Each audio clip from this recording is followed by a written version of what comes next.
Hey, NFT Champions community. My name is Greg. You guys will see me in the Telegram as Hollywood. Hollywood's my TG handle. So the reason for this video today, I've personally been invested in NFT Champions since day one. I was actually part of the launch pad through Trust Swap. So I was exposed to this project very early. And then, after it launched, I didn't really do too much, as far as like looking into it and everything. But as time went on, I started doing some research and looking into this game. And what I found was, it blew me away. So the reason I'm making this video, you guys, is because I've been in the Telegram quite a bit. We get a whole bunch of new people that come into the community all the time. They don't want to do their research. And I wanted to make a video of all the research that I've done so that I can share it with you guys. But on top of that, I'm also, and, obviously I'm very bullish on this project. So this is going to be a little bit one-sided, but take everything with a grain of salt. Now, what I'm going to share with you guys, I'm going to tell you guys where I think this project is going. And to be honest, if you're a new person looking at this right now, you hear a lot of stuff in crypto, people talking about, when Moon and, 100X and all this other kind of crap. But I'll be honest, I think this is actually one of those products. So if you watch this video, I'm going to show you why I think that, and I'm going to give you a little bit of vision as to, what I think is going to happen in the near future here. So let's just jump right into the good stuff. So I'm not actually going to show you guys any game footage. I'm not here to talk about that. If you haven't seen the game, that's pretty much where it speaks for itself. Everybody's getting into this project because when they see the quality of the game, it's hard to ignore. So that's why everyone's getting into it. But I'm going to show you all the stuff behind the scenes today, okay? So first, let's start with the team. That's where I started. So the team's made up of Tyler, Alex, Jack, Carlo, Edwin, and CG Art and Animation. So Tyler Bennett, he's the lead Solidity developer. That's more of a technical side of things. The person I'm going to focus on right now is Alexander Reese, because he's our lead developer behind this project. So first thing I did when I was looking at this project, when I was doing some research, I was looking into Alex. So Alex, he's got a really extensive background with gaming, which is really cool. So he's obviously started Sigma Studios, as you guys can see right here. He worked with Epic Games for 10 months, and I also checked out the Epic Games website. I'm not going to show you guys every website because this would take forever, but I would recommend maybe checking into the ones that you want to after you watch this video. But Epic Games is a huge company. Generalist at Capsule Studio, go to their website as well too. He was there for over a year. That's another very strong company. Like if you look into any of these companies, Ward B, they're working on a game called Oceanic. He was with them as a senior software engineer, and he's also been an independent developer. So Alexander Reese, our lead guy on this project, has a ton of background in this industry and with what he does. So we are in very good hands with this guy, and you'll see if you've looked at the game and what's going on. I think you guys will agree with me on that one. So that's pretty easy. That's pretty easy to back up. Now, the second thing that I want to talk about is actually the tokenomics behind this. So first thing you want to look at when you're doing a bit of research is obviously the team behind it. You want to make sure they're doxed and they have a good background, which these guys do. Now let's take a look at the tokenomics, because if the tokenomics are not good or set up properly, it can be a complete bust. There's projects that are out there that I've been a part of where the tokenomics are just complete trash, where, they release tokens to early investors too soon and they end up dumping on everybody. And, the team gets their tokens too soon and investors, advisors get their stuff too soon. It's just a complete mess. So when you look at NFT Champions, you can see here the team tokens. So team tokens, they get 10%, which is 100 million, but their tokens are locked up for an entire year. So 12 months, they can't touch their tokens. and then it's vested over a 36-month period, and they're released on an hourly basis. So it's released very, very slow. So what that tells me is that, the team's not looking, they're not going to be selling tokens for a long time. So they want to see this game do really well, obviously down the road, because the better it does, the more money they're going to make. So it's pretty straightforward there. The other ones that you really want to look at are your private rounds and your public rounds. So like pre-sales that people get. So you can see here that the public round, private round, there was about 17% worth of the tokens. Both of those are very good tokenomics. So for the private round, which was 6%, 10% was released on launch, followed by a 2-month cliff, which means there is no release of tokens over a 2-month period. And then the rest is released over an 18-month period. And that, again, is on an hourly basis. So you're not really going to see fat dumps from people that were invested early in the project, which is something that I loved. I didn't like it when I first got into it because I was like, I want to sell. But I was like, you know what? It's better for the project. So it is good. And then the public round of Trust Swap, this is what I was a part of. I got 20% at launch, and then it's got the same vesting schedule of 2 months, a 2-month cliff, and the rest is released over 18 months. Now, the next thing that I wanted to look into was, what was this game developed on? So this game, it was developed on Unreal Engine 4, you guys. So if you're not familiar with that, it's pretty much just a platform that companies can use to develop games. And it's one of the best in the world. Go check out the website, see how it works and all that kind of stuff. It's pretty impressive. Just to give you guys reference, Fortnite was developed on Unreal Engine 4. So just, as reference to what's been used on there. So for Unreal Engine 4, the other thing that really stood out to me is what it's compatible with. So you can see Unreal Engine 4 here. It works on Windows. It works on Mac. It works on PC. It is compatible with PlayStation 4, Xbox One, blah, blah, blah. That wasn't really got me. What got me was that it was compatible with iOS and Android, so mobile devices, which is massive because if you're building a video game and you only have access to, or the game is only on Xbox or the game is only on PC, you're cutting out the end buyer because not everybody has a computer. Not everybody has, an Xbox or whatever. Everybody has a phone. Most people anyways. So if you have the ability to reach people through mobile, that is huge for me. When I saw that, that's freaking huge because the biggest games that make the most money are on mobile because they have the most customers. After looking into Unreal Engine 4 and where the game was developed, I looked just into the company itself.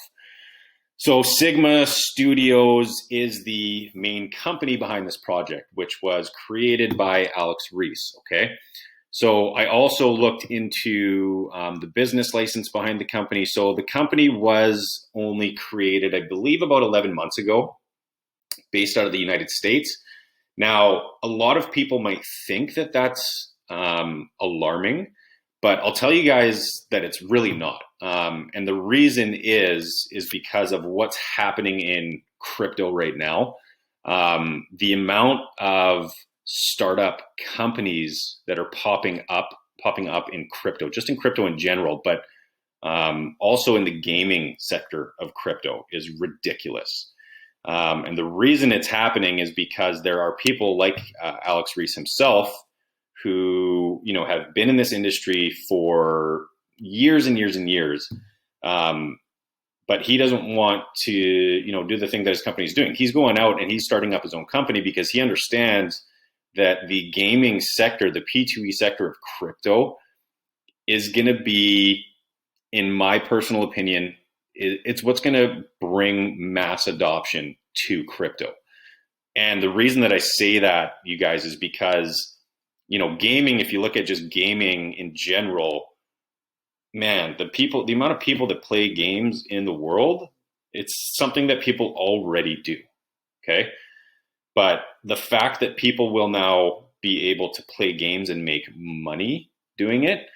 You can research this. Axie Infinity is a perfect example because it's huge in the Philippines. There's people that do not work jobs anymore and play Axie Infinity full-time in the Philippines because they make more money doing that than playing their regular job. This is what's happening in crypto. So this is why people are jumping on board.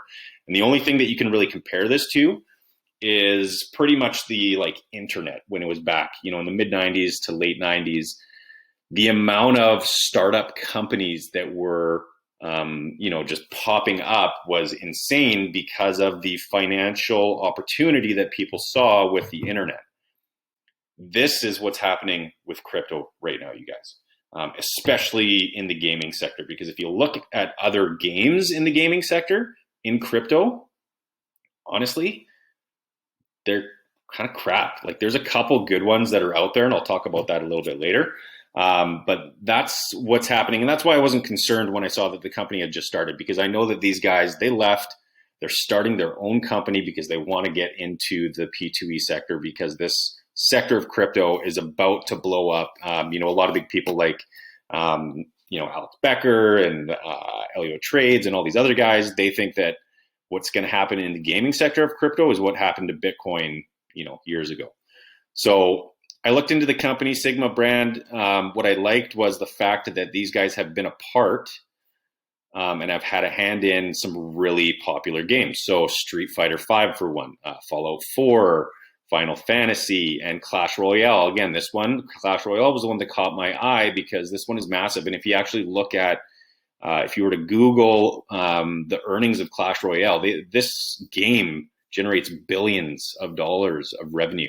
But it's because it's a mobile game, because it can be accessed by anybody in the world. Doesn't matter what kind of country you're in. Even the poorest countries in the world, people have phones. Most people have phones. So that was one thing that got me. Now the next thing I want to show you guys is the partnerships, the other partnerships that Sigma has. That they're working with. So one was TrustSwap. So like I was saying, I loved the TrustSwap because TrustSwap, they have their launch pad, but they have crazy due diligence on the companies that they actually partner up with. So the fact that it was through TrustSwap already gave me a ton of confidence. Another one that was really good is Secret 6. I'm not going to go to this website. You guys can check that one out, but they've worked on a lot of big games as well too. Games like Tomb Raider and Diablo 2 and Cyberpunk. So they've got a long history in gaming, but the one I really want to bring up is Adia Digital. Adia Digital, I emailed this company and they did email me back, and they confirmed that they're doing the artwork for this game. This, if you go to adiadigital.com, this is their main webpage. These are the games that they've worked on. So, I don't really need to say much. This speaks for itself. Call of Duty, Assassin's Creed, Halo, FIFA, Medal of Honor. These are games that people who don't even game have heard about and know about. Like your girlfriends, that sit at home while you ignore them and you just play video games. They know about these games because you give the games more time than you do your girlfriends. Like everybody's heard of these games. And the thing that got me super excited when I was researching this, because I've been in crypto for a little while now, and I used to invest in crypto companies, but I didn't know what the hell I was looking at. Like when I did research, the guys, what they're doing, I don't even understand what they're doing behind the scenes. Like I understand gaming. This is why I love it, but I don't understand other cryptos. I would research the people. I've never heard of them. They've, worked with companies that I've never seen. And then when I got into NFT Champions, I'm like, God damn it. Like these guys, like I know all these games, these companies are massive companies. Like these are players, these are teams behind this project that have been doing this for freaking ever. And they've worked on games that are the biggest games in the world. So there is a super solid team behind this game. So that's one of the reasons that I've pretty much gone all in on NFT Champions. Like when I was done my research, I sold all my tokens and pretty much consolidated them into NFT Champions. And I even, emptied my bank account. I've been putting money in, and this isn't financial advice. Don't do what I do because there's a risk, but I'm balls deep in NFT Champions. So that's it for kind of the background and what I wanted to talk about as far as partnerships. Now, the next thing that I want to talk about is esports gaming. So esports is absolutely massive, you guys. You know, there's over 400 million people that watch esports. It's right up there with, you know, the NFL and MLB and the NBA and all that other kind of stuff. Like esports is absolutely massive. And I want to show you guys just the 5 biggest esports tournaments that are out there, and you'll see where I'm going with this in just a minute.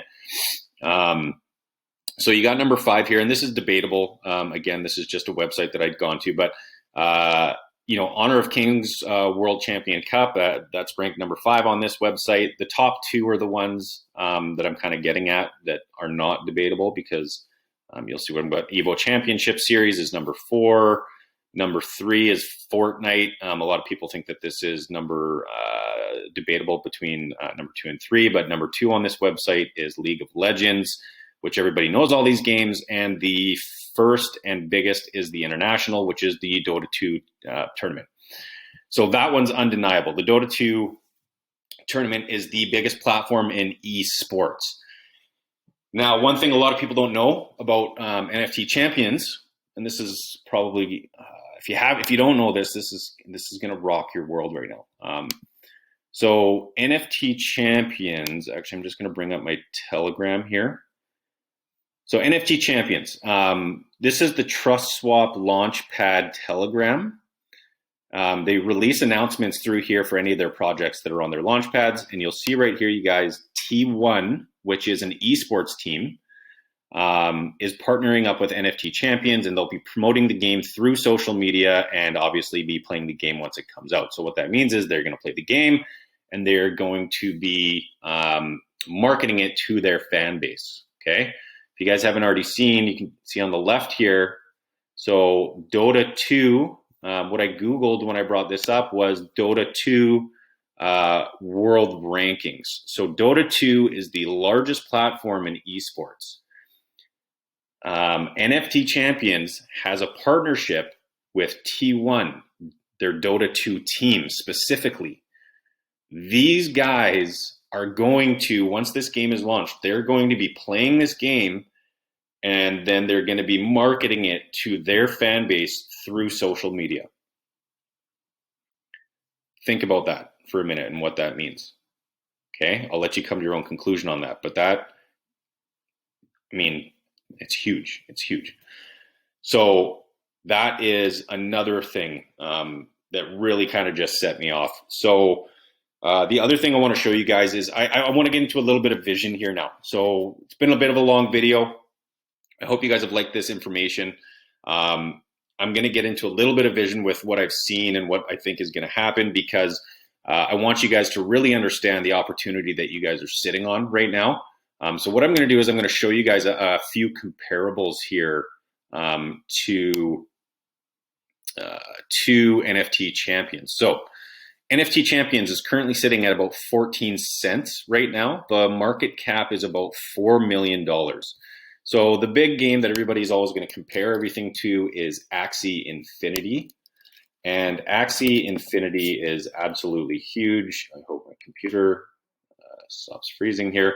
But Axie Infinity is huge. It's the biggest P2E game that's out there. And obviously everybody wants to be like Axie Infinity. So what I would recommend is go take a look at Axie Infinity's, their graphics and their gameplay. Honestly, in my opinion, it looks like crap. It's a 2D game that's whatever. But I mean, they've done a really good job. They've had mass adoption. People make really good money. That's why it's really popular. And if you look at Axie Infinity right now, it's at $53. And their market cap is at $3 billion, you guys. And at their all-time high, if you come down to the chart here, I don't know if this is going to work, but if you look at their all-time high, the token was about $160. Let's just see here. Correct. So your token was about $160. which means that that was a little bit over 3 times what the current value is of the token, which means that the all-time high for their market cap was $9 billion. Remember, NFT Champions is at $4 million right now. Okay. Another game that I would pull up to kind of compare it to is Gods Unchained. So again, I would recommend that you guys go take a look at Gods Unchained. Look at the gameplay. It's a card game that you can play online. There's nothing really with the graphics, but people just love card games like Pokemon games and all that other kind of stuff. It's currently sitting at $2.27. Its current market cap is at 53 million, and if you look at their chart, so their all-time high, I actually have it in my notes here, but their all-time high was $7.92. Let's just go all. So if you take a look at the chart, their all-time high was over here, $7.92. So that's what, like a 3.5 times. So that puts them at an $180 million market cap. And go look at the game, you guys. It's not that great. It's cool if you're into it, but it's nothing special is what I'm trying to get at. And there's another one you can look at, Star Atlas. I won't bring that one up, but Star Atlas is another game that's out there that does have very good graphics. It does look really cool, in my opinion. And their current market cap, or their all-time high market cap, I think they're at about 100 million right now, but they were up to 400 million. So we are sitting on a project right now where it's at $4 million. So like I was saying, I do believe that this is a 100x project. This is a 100x investment. Yes, it is going to be risky because we are so early in the game. And I want to leave you guys with this. It's called the law of diffusion of innovation. So what this is, or what this law explains, is how something becomes successful. So whether it's, the iPhone or a video game or, a manufacturer of a car, it all has to go through these stages. So the first stage is the innovators. So the innovator would be, Henry Ford. Henry Ford comes up with the idea to develop Ford Motors. He takes a massive risk in starting the company. And there's a very small percentage of people that are willing to do that. He would fall into the innovator. Then you have your early adopters, which is about 13% of the population. And these are the people that will invest in a company because they see the vision, but nothing has actually happened yet. There's no product out. They're venture capitalists, whatever you want to call them. They're investing early because they believe in the vision of the innovator, the guy who's creating the project. Now, for a project or a brand or whatever to take full effect and have mass adoption, you have to have the majority of people get involved. So there's the early majority, which is 34% of the population, and there's the late majority, which is 34% of the population. And then you have laggards, which are, your mom and dad who still had a flip phone and they finally just got an iPhone like 6 months ago or something like that. So the early adopters, you guys, this is us right now. So NFT Champions, they haven't really released much, which I'm super actually pumped about. A lot of people were bitching about it a lot, but I think it's very smart that they haven't, because there's a lot of eyes that are on this project right now. If you look at their Twitter, a lot of people are watching and they're waiting to see product. And most people won't invest in a project or a company until they actually see that it's solid, because it's less risky. So we are the risk takers. We are the ones dumping our money into this project before anything is released. And this is your tipping point where it starts to take off, because once the project starts to launch stuff, i.e. the marketplace, which is coming very soon. We have, after the marketplace, they've said that they're going to release a cinematic trailer. We also have the demo game coming in Q1 of 2022. All of this is within the next couple of months. Once that gets released, if the team delivers, if we don't have like issues with delays and there's not, with a demo, there's obviously going to be issues, but that's why they release it to the public so that we can play it and give feedback. But, if the marketplace goes smoothly and people see how fucking good this game is and how good this product is, you're going to see the early majority of people get on board after the marketplace is launched and after the demo comes out. And then you're going to have the late majority come on board, which is where you're going to see the massive growth go, right? Like this is where you become $1 billion market cap plus is when the late majority comes on. And that's when the full game is out and everybody starts playing and they can make money and all that kind of stuff. So this is where we're sitting right now, you guys. I hope you guys liked this video. I know it's really long, but I hope the info was beneficial for anybody that's looking at it. I hope this guy gets you guys jacked up as much as it does me. And if you guys ever want to reach out to me through the Telegram, feel free. I hope you guys like the content. And Marketplace is coming out in a couple days. So I hope you guys are all excited. Let's fucking go.